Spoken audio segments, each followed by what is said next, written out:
नमस्कार दोस्तों, आज हमारे यूट्यूब चैनल पे आपका बहुत बहुत स्वागत है। आज मैं आपको संसार में सबसे बड़ा कौन है ये स्टोरी बताने वाला हूँ। एक बार अर्जुन अपने सखा श्री कृष्ण के साथ वन में विहार कर रहे थे। अचानक ही अर्जुन के मन में एक प्रश्न आया और उसने जिज्ञासा के साथ श्री कृष्ण की तरफ देखा। श्री कृष्ण ने मुस्कुराते हुए कहा, हे पार्थ, क्या पूछना चाहते हो? पूछो। अर्जुन ने पूछा, हे माधव, पूरे ब्राह्मण में सबसे बड़ा कौन है? श्री कृष्ण ने कहा, हे पार्थ, सबसे बड़े तो धरती दिखती है, पर इसे समुद्र ने घेर रखा है। मतलब यह बड़ी नहीं, समुद्र को भी बड़ा नहीं कहा जा सकता। इसे अगस्त्य ऋषि ने पी लिया था। इसका मतलब अगस्त्य ऋषि बड़े हैं, पर वे भी आकाश के एक कोने में चमक रहे हैं। इसका मतलब आकाश बड़ा है, पर इस आकाश को भी मेरे वामन अवतार ने अपने एक पग में नाम लिया था। इसका मतलब सबसे बड़ा मैं हूँ, पर भी बड़ा कैसे हो सकता हूँ, क्योंकि मैं अपने भक्तों के हृदय में वास करता हूँ, अर्थात सबसे बड़ा भक्त है।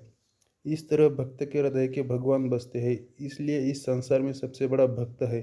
अपनी इस कहानी में मैं यही कहना चाहता हूँ कि ईश्वर कभी खुद को बड़ा नहीं कहता। ईश्वर भक्त के मन में वास करता है। उसे ढूंढने के यहाँ वहाँ भटकना व्यर्थ है। ईश्वर की चाह में मनुष्य को उसका स्थान देना गलत है। भगवा चौले के भीतर भगवान के दर्शन की इच्छा गलत है। ईश्वर सभी के भीतर है। अपने कर्मों को सद्मार्ग पर ले जाने की ईश्वर की भक्ति है।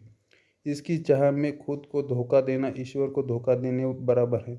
मनुष्य ईश्वर से डरता है, जो कि अर्थहीन, क्योंकि ईश्वर भक्तों को आशीर्वाद या दंड नहीं दे, बल्कि मनुष्य के कर्म उसे आशीर्वाद अथवा दंड देते हैं। मनुष्य का जीवन उसके कर्मों से तय होता है। ईश्वर मनुष्य का मार्ग नहीं बताता। मनुष्य को अच्छे बुरे का विचार खुद करना होता है।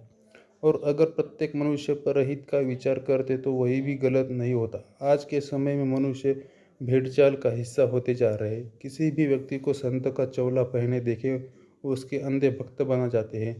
अपने कर्मों का विचार किए बिना उस पाखंडी की बनाई राह को अपना जीवन बना लेते हैं। इस तरह हमारे देश में आए दिन आसाराम और रामपाल जैसे देशद्रोही सामने आ रहे हैं। इस तरह के सच के सामने आने कई लाखों लोग का जीवन आधारहीन हो जाता है और अविश्वास उनके जीवन पर छा जाता है। देश के लिए सभी को जागने की जरूरत है। ईश्वर के रूप को सही तरह से समझने की जरूरत है। यह कहानी आपको कैसी लगी, आप हमें कमेंट बॉक्स में लिख सकते हैं। और अन्य हिंदी कहानियाँ एवं प्रेरणादायक प्रसंग सुनने के लिए हमारे यूट्यूब चैनल को आप सब्सक्राइब करो और बेल आइकॉन पे घंटे पे क्लिक करो। Thank you.